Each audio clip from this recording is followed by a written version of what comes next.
we gotta look at this New York Times story. I teased this up top, but this is F7. We can go ahead and just put the headline up on the screen because the headline is just wonderful in and of itself. So, the trouble with wanting men. This is an incredibly long essay by someone named Jean Garnett, and it's for the New York Times to run this. I think this is the type of thing that would be run in like, it's not that I have like the highest esteem for the New York Times, but just the quality of this essay is like something that would have been published in Jezebel circa 2011. It's like a blog level personal essay that drops all kinds of, $1 million words straight out of the seminar sphere. And I've got to find some of them here, and I'm going to share them. There's actually a lot. One of my favorites that gets that gets used, and becomes the whole basis for the story. Here it is. Yep. So I'm going to share my screen, and you're going to see what I searched to find this word. I was looking for the author's use of the word heteropessimism. Heteropessimism. Here's the paragraph. There are many routes to the species of disappointment I am circling here, but however we get there, the complaint is so common, such a cultural and narrative staple that the Academy is weighing in. We now have a fancy word, heteropessimism, to describe the outlook of straight women fed up with the mating behavior of men. Pausing right there. No, we don't have a word because heteropessimism is not a fucking word. Not a word.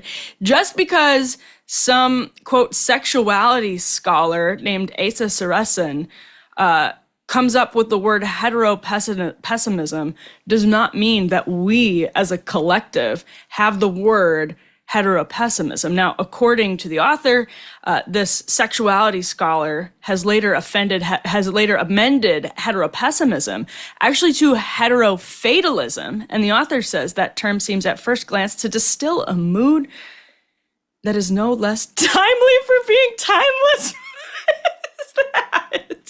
I mean, again, like this is something that, Lena Dunham's character in Girls would have submitted and complained about not getting published because the quality of it was so absurdly low.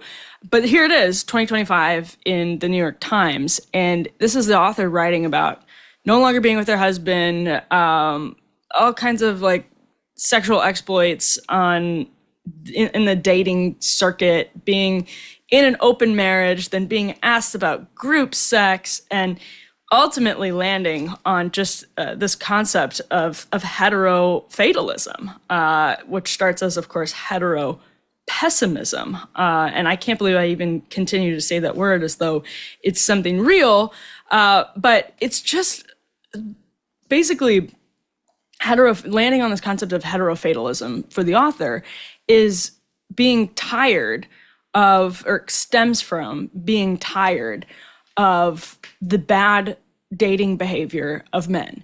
And at one point, the author says, I don't want to fall into these traditional traps of waiting for a man to call me back. So this heteropessimism, this is just some helpful advice to the author. This heteropessimism is just heterorealism. Men, until we no longer have such thing as a phone, I promise, will continue to not call you back, even if they should call you back because they're interested in you. This is something she writes about in an experience with a lawyer, that the lawyer is not texting. I think it was a friend, not texting the friend back. They've been on dates have gone well. Your heteropessimism and heterofatalism is really just heterorealism. And to feel fatalistic about reality is such a fascinating glimpse into the progressive worldview. Because I also want to mention that men right now, it's not an excuse. I mean, it's not an excuse so much as it's an explanation. Men right now actually behave extra badly, even, worse than, not as though women have bad characteristics, right? So these men's, natural bad characteristics, just like women have natural bad characteristics, are exacerbated right now because they've been under attack culturally for the better part of the last decade, for over the last decade. There are some policy explanations for this, starting with the Obama administration's manipulation of Title IX when it came to investigating. I was in college during all of this, by the way. It came to the way that colleges investigated sexual assault, when it came to the way college investigated rape. That changed the entire young millennial dating culture, not just on campuses, but it became off of campuses. There were all of these new sexual politics and standards of consent. This culminated in the Me Too movement with that sort of infamous Aziz Ansari essay. And that kind of really broke the fever. I actually think that particular essay and the conversation around it sort of broke the Me Too fever because it was so obviously wrong. The application of this philosophy was so obviously wrong that it seemed like that everyone kind of was able to think a little bit about what direction we were heading in. And so I suppose to an extent that was good. But for men, and I've covered this. I've covered this as a journalist. Even when I was back in college, I was reporting out stories based on the Obama shift of the Title IX guidelines, and talking to people who had been falsely accused, and talking to accusers that had real stories.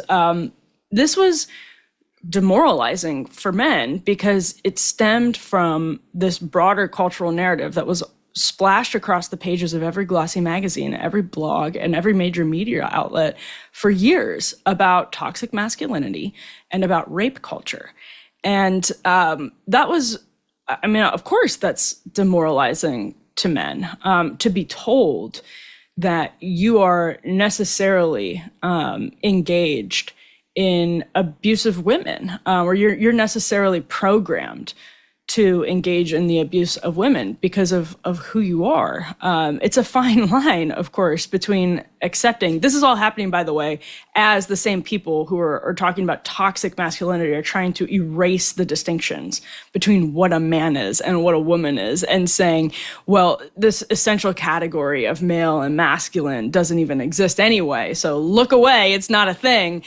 So there's always an incoherence in it too, but this is all happening, and men from that, and then also from this period, we covered this when Lena Dunham talked about it a couple of weeks ago. She said when girls came out, she felt like the culture, there was really this moment where things were looser.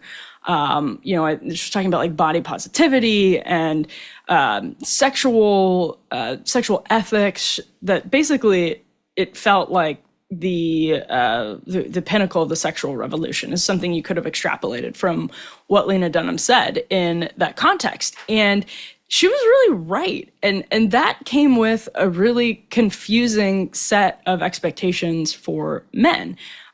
Women started reacting very negatively to the male sort of in the sexual economy. Women were throwing themselves at men to have what they were told would be fulfilling relationships with, one night stands and all of that. And then women were getting upset at men for not answering their phone calls.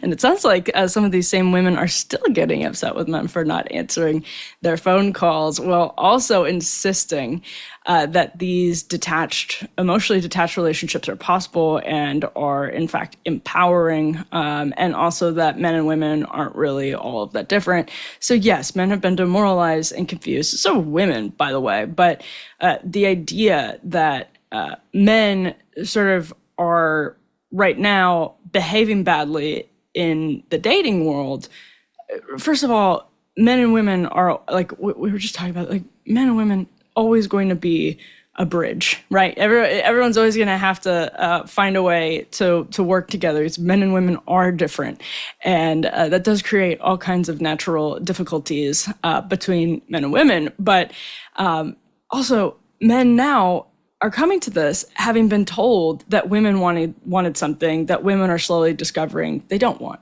And is it anybody's fault in particular? There's no like single sex that's guilty, because a lot of this comes, I mean, if anything, it's an ideology that's guilty, an ideology that's sort of normalized so quickly significant sweeping changes and told everyone that it was for the better.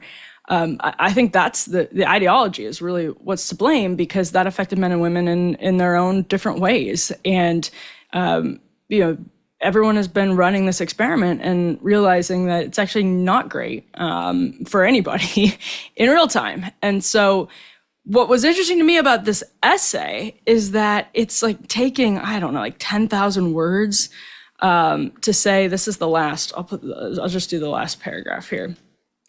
"The old way of mating is dead," said my friend. I can't. "The new one has yet to be born." That's what this friend said. "What is the new one?" the author asks. "Pessimism may help us feel knowing, but really, we don't know. For now, life has us pinned here. Quote, I like to make you wait." I truly don't even know what that means, nor do I think the author know what she means by saying that. But all of these thousands of words later, the final declaration is that the old way of mating is dead.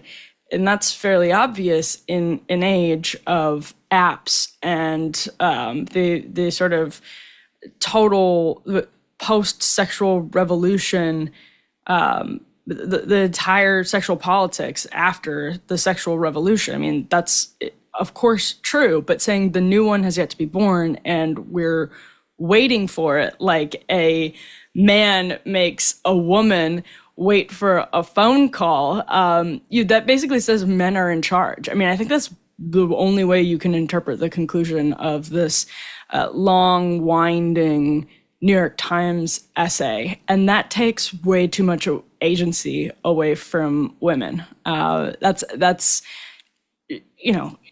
when women right now there's a total mismatch among women saying, and you can look at numbers on this that are actually terrifying, women saying that they want to be with someone who makes more money than them and is in a particular socioeconomic category. There's a mismatch of women to men. Colleges right now are heavily female. Enrollment is heavily female. So that tells you basically what you need to know about where that is all going. And so some of this is, men need to step up, but women need to think long and hard about what they really want, what their expectations are, and they shouldn't just sit around and wait for dudes to figure it out because they have a role to play. I can't even believe I had to say that. I mean, it's also very, very quaint.